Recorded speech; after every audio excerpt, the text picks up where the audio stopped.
கிறிஸ்துவுக்குள் கிருபை பெற்ற தெய்வ பிள்ளைகளே, இந்த இயேசு வாழ்கிறார் வீட்டிலிருந்து கிளம்பி வருகிற தீர்க்கதரிசன சத்தத்தை நீங்கள் தொடர்ந்து கேட்டுக்கொண்டிருக்கிறீங்க என்பதை நான் விசுவாசிக்கிறேன்.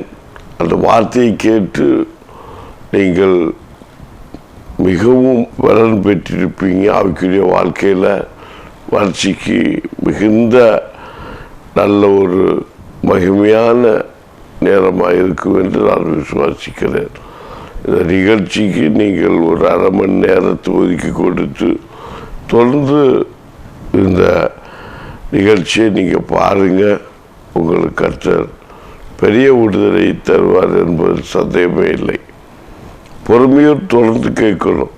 கடந்த நாட்கள் நீங்கள் கேட்டீங்க, தீர்க்க தரிசன சத்தத்தை கேட்டீங்க. இயேசு வாழ்கிறார் ஊழியம் கர்த்தருக்குள் பிரகாசித்து கொண்டிருக்கிற ஒரு ஊழியம். அந்த ஊழியத்தில் உங்களை இணைத்து கொள்ளுங்க.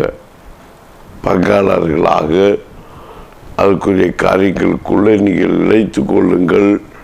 எங்களோடு தொடர்பு கொள்ளுங்கள். ஊழியத்தில் உங்களை இணைத்து கொள்ளுங்கள்.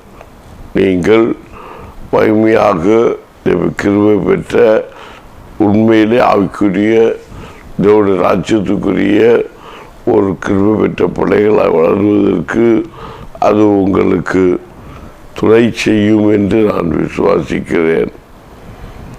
ஆமேன். இன்றைக்கும் அதை போல கடந்த நாளில் நாம் பார்த்தோம். ஆவியின் கனிகள் 9 ஒரு கற்பனை என்று நான் உங்களுக்கு சொல்லி இருந்தேன். எத்தனை பேர் அதை ஏற்றுக்கொள்கிறீர்கள் என்பது எனக்கு தெரியாது. ஆவியானவர் பேசின வார்த்தை அது ஆவியானவரே நடத்தி சொல்வாராக.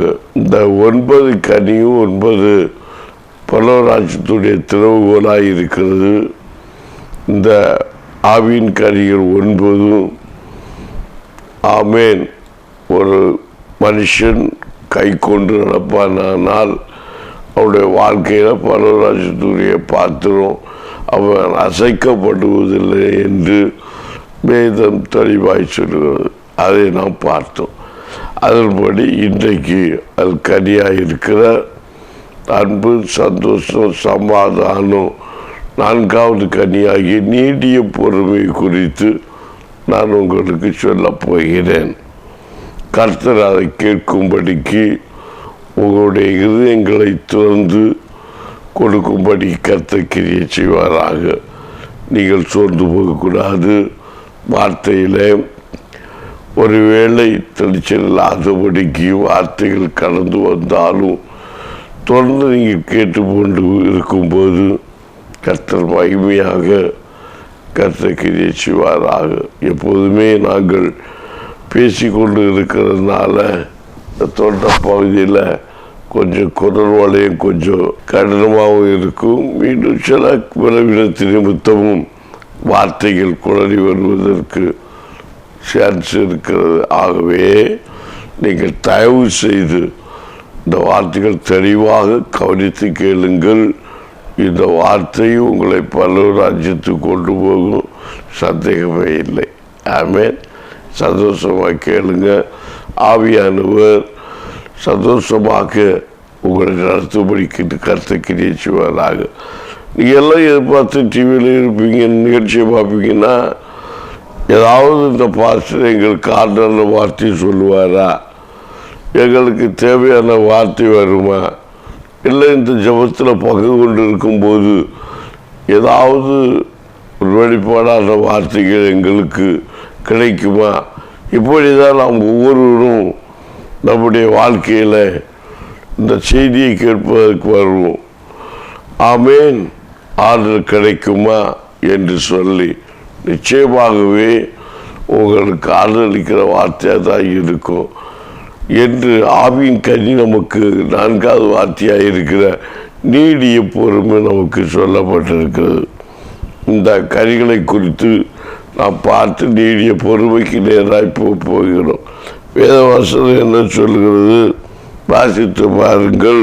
கலாத்தியர் 5ஆம் அதிகாரம் 22ஆம் வசனத்தில் 22ஆம் வசனம் சொல்லி, ஆவியின் கனியோ அன்பு, சந்தோஷம், சமாதானம், நீடிய தயவு, நற்குணம், விசுவாசம், 23 சாந்தம், இச்சையடக்கம், இப்படிப்பட்டவர்களுக்கு விரோதமான பிரமாணம் ஒன்றுமில்லை. முதலாவது நீங்கள் புரிந்து கொள்ள வேண்டும், ஆவியின் கனிகளுக்கு விரோதமான பிரமாணம் இந்த உலகத்தில் ஒன்றுமே கிடையாது. அல்லேலூயா என்பதை நான் முன்வைத்து தான் உங்களுக்கு செய்தி உங்களுக்கு கொடுக்க போகிறேன். இன்னைக்கு செய்தி கேட்கும் முன்பதாக தொடர்ந்து ஜபத்தில் இணைவோம். ஜபிப்போமா? அன்பில் பரலோக தகப்பனே, பரிசுத்தமான இந்த நாளில் இந்த இரவு வேளையிலும் மற்றும் இவர்கள் எந்த நேரத்திலெல்லாம் இந்த செய்தி கேட்கிறார்களோ ஒவ்வொரு பகுதியிலும் கர்த்தருடைய மகிமை வெளிப்படத்தக்கதாக, கர்த்தருடைய மாட்சிமை வெளிப்படத்தக்கதாக கர்த்தர் கிரியை செய்ய வேண்டும் ஜெபிக்கிறேன். நிகழ்ச்சியை பார்த்து கொண்டிருக்கும் போது எங்கள் பிள்ளைகள் வாயத்தை வழியாக நீர் விடுதலை கொடுப்பீராக என்று உம்முடைய பாதத்தில் நான் மன்றாடி நிற்கிறேன் தகப்பனே. வார்த்தை உம்முடையது, வசனம் உம்முடையது, ரட்சிப்பு உம்முடையது. பிதா ஒருவனை இழுத்துக்கொள்ளாவிட்டால் ஒருவரும் தானாய் என்னிடத்தில் வரான் என்று வேதம் சொல்கிறது. அந்த வேத வார்த்தையின்படி ஒவ்வொரு வசனங்களும் ஒவ்வொரு வார்த்தைகளும் ஆமென்றும் அமேன் என்று சொல்லப்பட்டிருக்கிறது. அப்பா, எங்கள் பிள்ளைகள் கண்ணீரோடு, கவலையோடு, நிந்தையோடு, அவமானங்களோடு, போராட்டங்களோடு ஆண்டவரே கண்டிப்பாக பாதத்தில் காத்திருக்கிறாங்க. அதனால் வசனத்தை வார்த்தையை கொடுத்து எங்கள் பிள்ளைகளை மகிமைப்படுத்தத்தக்கதாக சோர்ந்து போய் கிடக்கிற ஜனங்கள், துவண்டு போய் கிடக்கிற ஜனங்கள், எழும்ப விடாதபடி போராட கிரிகள் கொண்டு தாழ்ந்து போய் கிடக்கிற, மனம் அடிச்சு கொண்டு இருக்கிற எங்கள் பிள்ளைகளை இந்த வாயிலிருந்து புறப்படுகிற தீர்க்கிற சத்தத்தின் வார்த்தை நிமித்தம் ஒவ்வொரு பிள்ளைகளும் நிரம்பி பிரகாசிக்கும் படிக்காக கர்த்தர் நீர் கிரியை செய்வீராக. இயேசுவின் நாமத்தினாலே நான் கட்டளை கொடுக்கிறேன். இப்போது வசன வார்த்தைகள் ஆண்டவரே கேட்கிற பிள்ளைகள் மத்தியிலே ஊடுருவி விடுதலை கொடுக்கும் படிக்காக கர்த்தர் கிரியை செய்வீராக. அது என்னால் அல்ல, உம்மால் ஆகும். நீ சொல்ல ஆகும், நீ கட்டளையிட நிற்கும் என்று சொன்ன அந்த வேத வார்த்தையின்படி இப்போது ஜபிக்கும் போது ஒரு அற்புதம் நடக்கத்தக்கதாக, ஒரு புதுபலன் உண்டாகத்தக்கதாக வார்த்தை அனுப்பி சுகம் கொடுப்பீராக. இயேசு நாம தடைப்பட்ட நன்மைகள், குடும்பங்கள் தடைப்பட்ட ஆசீர்வாதங்கள், தடைப்பட்ட வருமானங்கள் கிடைக்கத்தக்கதாக கர்த்தர் கிரியை செய்யும். இயேசு நாமத்தில் பலப்படுத்தும் நல்ல பிதாவே, ஆமேன், ஆமேன். அல்லேலூயா. என்ன தெய்வ பிள்ளைகளே, தொடர்ந்து இந்த நீடிய பொறுமை குறித்து நான் வசனம் மூலம் நான் உங்களுக்கு போதிக்க போகிறேன். நீங்கள் சோர்ந்து போகாதபடிக்கு இந்த வசனங்களை, வார்த்தைகளை நீங்கள் பற்றி கொள்ள வேண்டும். ஏன்னா வசனம் சொல்கிறது ஆவியின் கனிகள் 9. இந்த 9 கனிகளில் எல்லா நியாய பிரமாணமும், எல்லா தீர்க்க தரிசனம் இந்த 9 கனிகளுக்குள்ளே அடங்கி இருக்கிறது. இந்த 9 கனிகளுமே ஒரு மாம்சமான மனுஷனுக்குள்ளே இருந்து வெளிப்பட்டு விட்டால், அதாவது கிரியை நடத்திவிட்டால், இதற்கு விரோதமாக எந்த கிரியைகளும் இந்த உலகத்திலே ஒரு மாம்சமான மனுஷனை ஜெயிக்க முடியாது என்று இந்த வேதம் சொல்கிறது. அதுதான் சொல்லப்பட்டிருக்கிறது. கலாத்தியர் ஆமென் 5:23 ஆவியின் கனியோ அன்பு, சந்தோஷம், சமாதானம், நீடிய பொறுமை, தயவு, நற்குணம், விசுவாசம், சாந்தம், இச்சை அடக்கம். 4வது கனியாகி நீடிய பொறுமை குறித்து கேட்டுக்கொண்டு இருக்கிற பிள்ளைகளே, நீங்கள் பொறுமையோடு இந்த வசனத்தையும் நீங்கள் கேட்பீர்களானால் கர்த்தருடைய மகிமை உங்களுக்கு வெளிப்படும். என்னுடைய செய்தி கேட்குறேன்னா உங்களுக்கு பொறுமை வேணும். பொறுமை இல்லாமல் இருந்தால் என்னுடைய வார்த்தை உங்களுக்கு சேராது. ஆமென். நீடிய பொறுமை, கொஞ்சம் பொறுமை பத்தாது. 5 நிமிஷம் 2 நிமிஷம் பார்த்துட்டு ஆஃப் பண்ணிட்டு இந்த மனுஷன் என்ன புறப்புறான்னு சொல்லிட்டு நீங்கள் விட்டுட்டு ஆஃப் பண்ணிட்டு போயிடாதீங்க. தொடர்ந்து கேளுங்க. நீடிய பொறுமை, அதுதான் ஆவின் கனிகளை குறித்து ஆண்டவர் பேசும்போது நீடிய பொறுமை வேணும்னு சொல்லி இருக்கிறார். ஒரு காரியத்தை கேட்டால் நீடிய பொறுமையோடு கேட்கணும். ஆமென். இன்னும் வசனம் சொல்லுது, கேட்பது தீவிரமாயும் பேசுவதற்கு தாமதமாயும் என்று சொல்லப்பட்டிருக்கிறது. இதை கேட்க தெய்வ பிள்ளைகளை, நீங்கள் நீடிய பொறுமையோடு நாம் அதை யோசித்து ஒன்றை தள்ளுவதற்கு, விடுவதற்கு, பேசுவதற்கு எதுவானாலும் ஆமென் நாம் நீடிய பொறுமைகளாக இருந்து அதை யோசித்து நிதானித்து பொறுமையோடு ஏற்றுக்கொள். குறிப்பாக இந்த வார்த்தையை குறித்து நான் சொல்லுவேன்னா, ஒரு நன்மை நம்ம கையில் கிடைச்சா திடீர்னு ஆகான்னு சொல்லிவிடக்கூடாது. இது வேண்டாம் என்று ஒதுக்கக்கூடாது. ஆமென். எந்த நன்மையாக இருந்தாலும் நமக்கு இருக்கட்டும் என்று சொல்லி வைத்துக்கொள்கிற ஒரு பக்குவம் வேணும். ஆமென். இஷ்டப்பட்டதோ படாததோ நமக்கு ஆண்டவர் கொடுக்கிற ஒரு நன்மையாக இருந்தால், ஒரு ஆசீர்வாதமாக இருந்தால் எதையும் ஒதுக்கிவிடக்கூடாது. அதைத்தான் உங்களுக்கு சொல்லிக் கொடுக்கிறேன். நீடிய பொறுமை அதில் வெளிப்படுகிறது. ஒரு வசனமாக இருக்கலாம், ஒரு வார்த்தையாக இருக்கலாம், ஒரு செய்தியாக இருக்கலாம், ஒரு தேவ கிருபை நாளை எந்த ஒரு உலகத்தில் நன்மையாக இருக்கலாம், உலகத்து ஆசீர்வாதமாக இருக்கலாம். ஒரு ஆசீர்வாதம் நமக்கென்று சொந்தமாய் கிடைக்கிறது என்றால் அதை வேண்டாம் என்று எப்போதும் ஒதுக்கிவிடக்கூடாது. பைபிளுடைய உண்மையான ஒரு ரகசியம் அதுதான். பரவராஜ்யம் என்பது அதுதான். தேவனுடைய ராஜ்யத்து புத்திரர்கள் இருந்தாலே அதுதான். பரவராஜ்யம் என்பது வீசியறிகிற வலைக்கு ஒப்பாகி இருக்கிறது என்று சொல்வது காரணம் ஆண்டவராகி கற்ற அதுதான். அது எதையும் ஒதுக்காது, எல்லாம் ஏற்றுக்கொள்ளும். ஆகவே தான் இந்த காரியத்தை நான் உங்களுக்கு சொன்னேன்.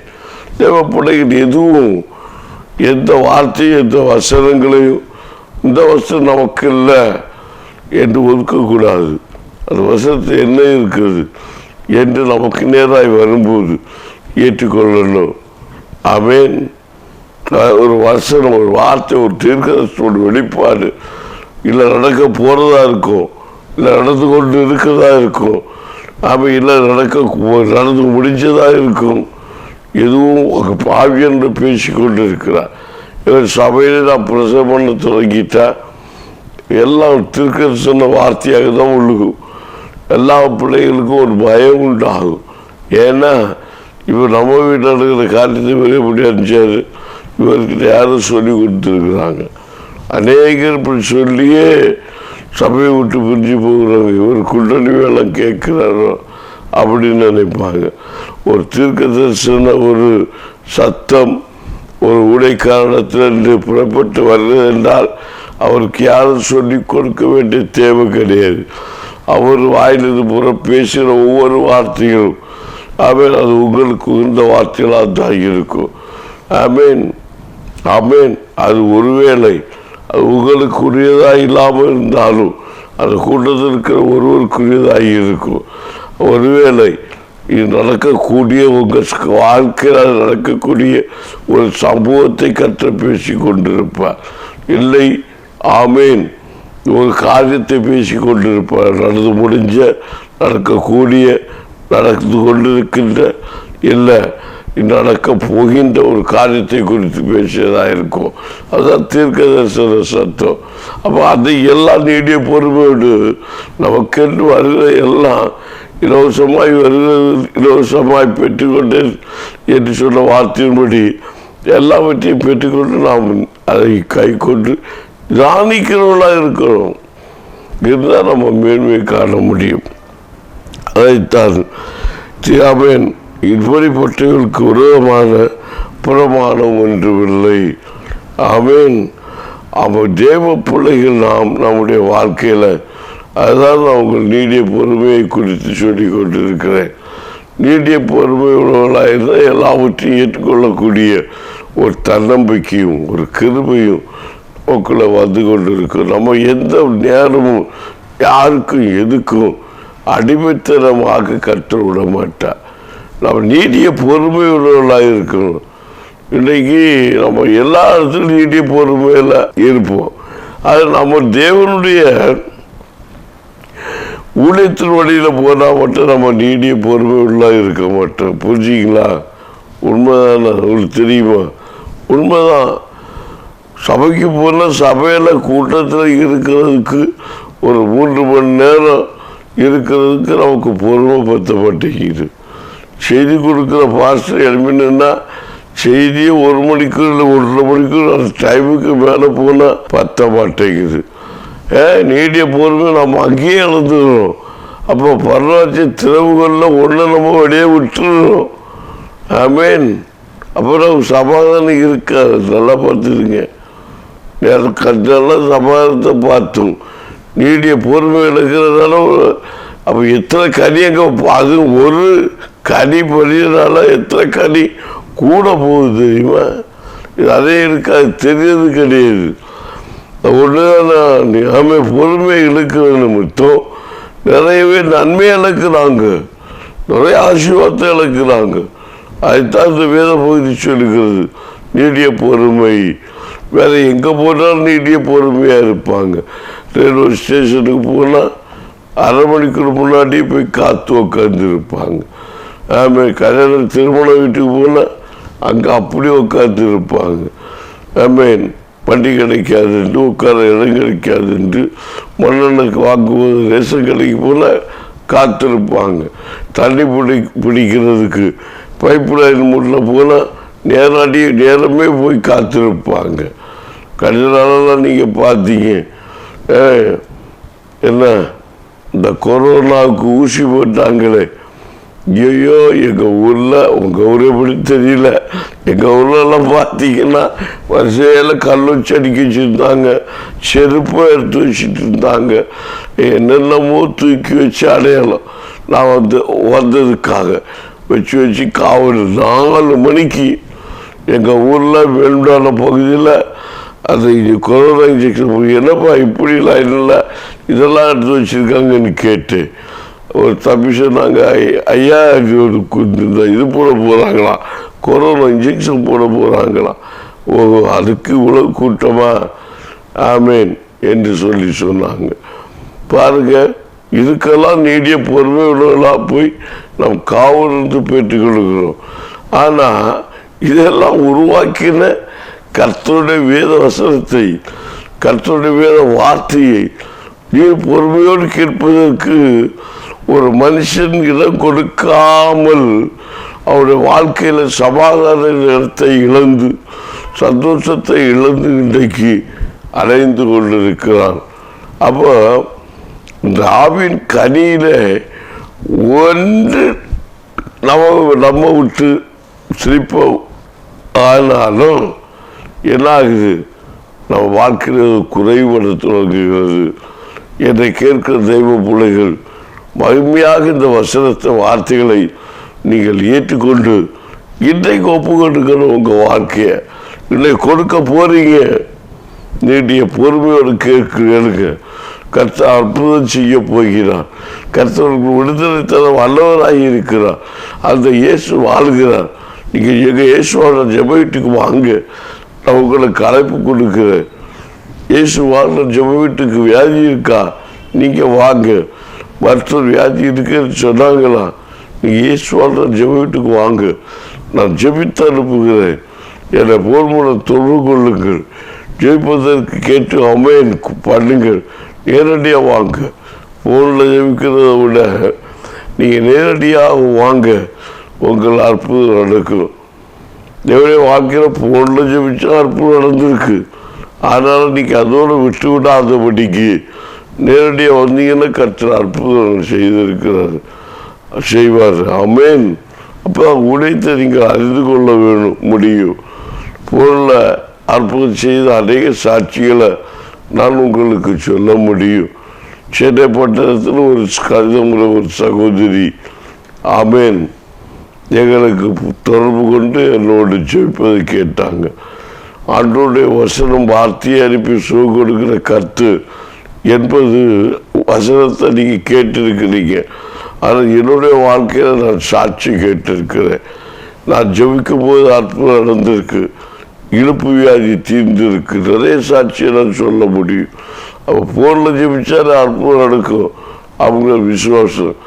ஆமென். ஆண்டவராகிய கிறிஸ்து முடிச்ச நாட்களில் ஐயா ஒரு வார்த்தை சொல்லும், என் பிள்ளை சுத்தமாவான், என்னுடைய வேலைக்காரன் சுத்தமாவான். வேதத்தில் சொல்லப்பட்டிருக்கிறது. அது போர் முடிஞ்சு அற்புதம் நடக்கும். ஆனால் நேரடியாக வந்தீங்கன்னா இன்னும் மகிமையை நீங்கள் பிரகாசிக்க முடியும் என்பதற்கு நான் சொல்லுகிறேன். தேவ பிள்ளைகளை குறிப்பாக ஒரு சாட்சியை சொல்கிறேன். சின்ன பட்டணத்திலிருந்து ஒரு சகோதரி என்னை பொன் முடத்தோடு கொண்டு ஜெபிச்சாங்க. பாருங்கள், அவங்க பல வருடமாக இருந்த ஒரு வியாதி. அவர்களுக்கு என்னென்னா சாப்பிட்ட உடனே வாந்தி வரும். ஆமென் ஆமென் வாந்தி வரும்னு சொன்னாங்க. நான் போனில் ஜெபித்தேன், ஆண்டவரே இது என்ன கிரியை. ஆமென். அவங்கள்ட்ட சில வைத்தியர் சொல்லியிருக்கிறாங்க கைவசம் எடுக்கணும். இன்னி கைவசம் இவசம் அதெல்லாம் எனக்கு நம்பிக்கை கிடையாது. எந்த வருஷம் எப்படி வைக்கிறாங்க எப்படி கொடுக்குறாங்க இதெல்லாம் எனக்கு நம்பிக்கை கிடையாது. அதுக்கடுத்து தேவையான பிள்ளைகள் அது எச்சரிக்கையாக இருக்கணும் கையாளுறதுல.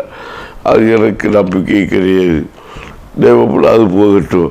எனக்கு இருக்க தெய்வ பிள்ளைகளே, நான் போன் மூலம் ஜெபித்து கொண்டு இருந்தேன். ஆண்டவரே இந்த கிரிய விவரங்களை விட்டு மாறணும். அது வல்லமையாக ஒரு 5 நிமிடம் அந்த சகோதரியை நானும் போனில் உருவாடி ஜெபித்த போது கர்த்தர் அற்புதம் செய்தார். ஆமாம் தெய்வ பிள்ளைகளே, நான் உண்மையான சம்பவத்தை தான் நான் உங்களுக்கு சொல்லி இருக்கிறேன். ஆமாம் கர்த்தர் விடுதலை கொடுத்தார். நடந்த சம்பவம் ஆண்டவர் ஜபிக்கும் போது சொல்லி ஜபித்தார். மகளே, நான் ஜெபிக்கும் போது அது உனக்கு வெளியேறுகிறது நான் காண்கிறேன் என்று சொல்லி ஜெபித்த போது அந்த வார்த்தையை அவர் விசுவ பிழைத்த உடனே பாருங்கள் அற்புதம் நடந்தது. என் தெய்வ பிள்ளைகளை ஜெபித்து முடித்து போட்டபோது ஏதோ வயிற்றுக்குள் கலக்கம் வந்தது போல இருந்ததா, போய் வயிற்றுக்குள்ளே கலக்கம் வந்தது போல இருந்தது என்று சொல்லி வார்த்தைக்கு போது வயிற்றில் இருந்து குறிப்பிட்ட 5-6 கட்டி போல வாழ்க்கையில் உருண்டையாக கீழே போய் விழுந்ததா, பாத்ரூம் போய் விட்டதா. உடனே பாருங்க அந்த வாந்திக்கிறது அதுக்கு பிற்பாடு வந்ததே கிடையாது. என்ன அந்த சகோதரி எங்கள் இயேசுவால் நான் செம விட்டு கொண்டு சாட்சி சொல்லி அந்த சகோதரன் எங்களோடு தொடர்பு ஜெபிக்க வைத்து அந்த ஹிந்து ஒரு குடும்பத்தை சார்ந்த ஒரு சகோதரியாக இருந்த போதிலும் அந்த வார்த்தையை விசுவாசத்தோடு ஜபிச்சதுனால அற்புதத்தை பெற்றதும் அல்ல. அந்த குடும்பம் கிறிஸ்துவுக்குள் நடத்தப்பட்டு அந்த சகோதரர் பைபிள் காலேஜ் எங்கள் ஊழியத்தின் நிமித்தம் பைபிள் காலேஜ் அனுப்பப்பட்டு அவர் ஒரு மகிமை பெற்ற ஒரு பாஸ்டராக சென்னை பட்டணத்தில் இப்போது எங்களை விட்டு பிரிந்து சென்று ஒரு ஊழியக்காரனாக அவன் இருக்கிறதை கண்டு நான் சந்தோஷப்படுகிறேன். என்னை கேட்கிற தெய்வ பிள்ளைகளே, எந்த ஒரு மனுஷனையும் வார்த்தை மூலம் பிரகாசிக்கப்படுகிறவர், எந்த ஒரு வியாதியையும் வார்த்தையில் சுகம் கொடுத்து அனுப்புகிற கர்த்தர் என்பதை நான் உங்களுக்கு பதிவாக்கி கொள்கிறேன். நாம் விசுவாசத்தோடு எதை டிவியிலே வசனத்தை கேட்டாலும் சரி, பைபிளை படித்து கொண்டாலும் சரி, விசுவாசத்தோடு பரிசுத்தத்தோடு தூய எண்ணத்தோடு தூய சிந்தையோடு நீடிய பொறுமையோடு நான் கர்த்தரை பாதத்தில் காத்திருக்கும் போது கர்த்தர் நமக்கு அற்புதம் செய்ய முடியும். தொடர்ந்து தேவ வசனத்தை கேட்கும்படிக்காக நீங்கள் உங்கள் காலத்தில் ஒப்பு கட்டுக்கணும். சிலருக்கு அவசரப்படக்கூடாது. நீடிய பொறுமையோடு வார்த்தையை அனுப்பி சுகம் கொடுக்கிறவர் அவர் ஜீவனுள்ள தெய்வம் என்பதை காணத்தக்கதாக இன்றைய கர்த்தர் கிரியை செய்ய முடியும். இப்போதை கர்த்தர் கிரியை செய்ய முடியும். குறிப்பாக இன்னும் ஒரு சாட்சியை ஒரு பகுதியில் ஒரு சகோதரி 2 பிள்ளைகளோடு ஒரு நல்ல குடிக்கிற ஒரு கணவனோடு குடும்பம் நடத்தி வந்தாங்க. பிள்ளைக்கு தீராத ஒரு இழுப்புங்கிற வியாதி. தேவ பிள்ளைகளே, அந்த சகோதரி ஆமேன் ரொம்ப கஷ்டப்பட்டு இருந்தபோது என்னுடைய நண்பர் எப்படி அவங்களுக்கு கிடைத்திருக்கிறது. என்னுடைய தொலைபேசி தொடர்பு கொண்டு போனில் ஜெபித்தாங்க. அற்புதத்தை கர்த்தர் பெற்றுக்கொண்டார். வார்த்தையை அனுப்பி சுகம் கொடுக்கிற கர்த்தர் எதை நீடிய பொறுமையோடு கேட்க வேண்டும். வார்த்தையில் வல்லமை உண்டு, வசனத்தில் வல்லமை உண்டு, தேவ கிருபையில் வல்லமை உண்டு. தேவனுடைய சத்தம் காதேஸ் வராந்திரத்தை அதிர பண்ணும். தேவனுடைய சத்தம் பெண்மானை ஈன பண்ணும். தேவனுடைய சத்தம் கண்மலையை குன்றுகளாய் அவன் நொறுக்கப்படும். தேவனுடைய சத்தம் கேதுரு மரங்களை முறிக்கும். கேவுடைய சத்தம் கேதுரு ஆமேன் பெண்மானை ஈன பண்ணும் என்று வேதம் சொல்கிறது. கர்த்தருடைய சத்தத்தை அனுப்பி விடுதலை கொடுக்கிறவர் கர்த்தர் என்பது பழைய ஏற்பாடு புதிய ஏற்பாடு இயேசு கிறிஸ்து செய்த ஊழியம் செய்த நாட்களிலும் கிடைப்பதிகள் பெற்றிருக்க முடியும். கர்த்தரின் சத்தத்துக்கு அதிகாரம் உண்டு, வசனத்துக்கு வல்லமை உண்டு. நீங்கள் வசனத்தை விசுவத்தில் கேட்கும்போது இப்போது நீங்கள் இந்த டிவி நிகழ்ச்சியை பார்த்து கொண்டு இருக்கும்போது உங்கள் குடும்பத்தில் அற்புதம் நடக்கும். குடும்பத்தில் விடுதலை உண்டாகும். குடும்பத்தில் சமாதானம் உண்டாகும். குடும்பத்தில் சந்தோஷம் உண்டாகும். நீடிய பொறுமையோடு இன்னைக்கு தேவ வசனத்தை நீங்கள் டிவி மூலமாகவோ இல்லை வசனம் மூலமாக படித்தோ நீங்கள் கேட்டுக்கொண்டு இருக்கும் போது உங்கள் குடும்பத்தில் அற்புதம் நடக்கும் என்பதில் சந்தேகம் இல்லை. என்னை கேட்கிற தெய்வ பிள்ளையே, நீடிய பொறுமையோடு எதை வேணாலும் நீங்கள் இருக்கும் போது இந்த 9 கனிகளிலும் இந்த முதல் கனியாகிய நீடிய பொறுமையை கைப்பொள்ளும் போது அற்புதங்களை நீங்கள் பெற்றுக்கொள்ள முடியும். விடுதலையை பெற்றுக்கொள்ள முடியும். சமாதானத்தை பெற்றுக்கொள்ள முடியும். சந்தோஷத்தை பெற்றுக்கொள்ள முடியும். இன்றைக்கு விடுதலை இல்லையே, சமாதானம் இல்லையே, சந்தோஷம் இல்லையே, என் பிள்ளைக்கு திருமணம் நடக்கவில்லையே என்று எங்கே நிற்கிற உனக்கு இப்போது அற்புதம் செய்ய முடியும். இப்போது உனக்கு விடுதலை கிடைக்கும் என்பதை நீ புரிந்து கொள்வாயானால் இன்றைக்கு ஒரு விடுதலை நாள், இன்றைக்கு ஒரு ரட்சிப்பு நாள், இன்றைக்கு ஒரு சமாதானத்தினால் நீ நீடிய பொறுமையோடு கர்த்தருடைய வேத வசனத்தை நீ கேட்டுக்கொண்டாயி, அதை கற்றுக்கொண்டாயி, வாக்கு தத்தத்தை நீ பொறுமையோடு நீ கையில் வைத்துக் கொண்டு கர்த்தருடைய பாதத்தில் நீடிய பொறுமையோடு நீ காத்திருந்தபடினாலே கர்த்தரோட அற்புதம் செய்கிறார். அல்லேலூயா, அல்லேலூயா. நீ வெட்கப்பட்டு போவதில்லை. ஆண்டவர் சொல்லி இருக்க உன் பிள்ளைக்கு அது காலத்தில் நேர்த்தியாய் செய்து பிடிப்பேன். எல்லாத்துக்கும் நீடிய பொறுமை முக்கியம். உடனே நம்ம கழித்து விடக்கூடாது, கழித்து விட வேண்டும் என்று நினைக்கக்கூடாது. ஆண்டவர் வசனத்தை வாக்குத்தமாய் கொடுத்தார், ஒரு வார்த்தையை வாக்குத்தமாய் கொடுத்தார். ஆவியின் கனி உனக்குள்ளே, நீடிய பொறுமை கனி உனக்குள்ளே இருக்கும். ஆனால் நிச்சயமாக நீ ஜெயிப்பது உறுதி. பொறுமையோடு காத்திருக்க வேண்டும். எத்தனையோ வசனம் கேட்டிருக்கிறீங்க. பொறுமை இல்லாதவர்களாக ஒருத்தர் உங்களை ஊத்திரப்படுத்தும் போது நீடிய பொறுமையோடு இருக்க வேண்டும். ஒருத்தர் துக்கப்படுத்தும் போது, பாரப்படுத்தும் போது பொறுமை நமக்குள்ளே அவசியம். நீடிய பொறுமை பொறுமை அல்ல. அவன் எவ்வளவு நேரம் பொறுத்து கொண்டு இருப்பது, எவ்வளவு தூரம் நான் பொறுத்து கொண்டிருக்க முடியும் என்று சொல்லிக்கொண்டு நாம் பொறுமை இழந்தவர்களாய் மாறிவிடக்கூடாது. என்னைக்கு இருக்கிற தெய்வ பிள்ளையே, நீங்கள் நீடிய பொறுமையோடு இருக்க வேண்டும். பொறுமை இருக்கும்போது உங்களை ஜெயிக்க முடியாது. அது பொறுமை தான் ஜெயிக்கும். ஆமென்.